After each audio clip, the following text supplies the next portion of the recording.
పద్మసుగుణ charitable trust ద్వారా మన మధుబాల గారు ఈ కార్యక్రమం చేస్తున్నారు.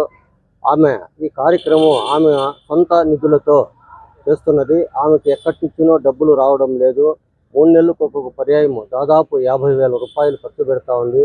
ఆమెకు వచ్చేటువంటి జీతంలో 10% డబ్బులు కూడబెట్టి దాని ద్వారా పేద ప్రజలను గుర్తించి వారికి అనేక సేవా కార్యక్రమాలు చేస్తూ ఉంది. ఇంకా కూడా ఎన్నో కార్యక్రమాలు చేసే కోరుకున్నది. నిరుపేదలు ఎవరైనా ఉంటే బుక్కులు కొనలేని స్థితిలో, నిరుపేదగా ఉండి ఫీజు కట్టలేని స్థితిలో ఉండేవారికి కూడా ఈ ట్రస్ట్ ద్వారా మధుబాలమ్మ గారు సహాయం చేస్తారు.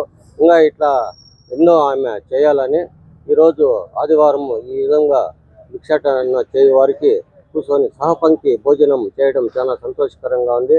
ఇలాంటి కార్యక్రమాలు ఆమె ఎన్నో చేయాలని యేసు ప్రభువుని కోరుతూ ఈ అవకాశం ఇచ్చినటువంటి అందరికీ నమస్కారం. సెక్రటరీ చెప్పండి.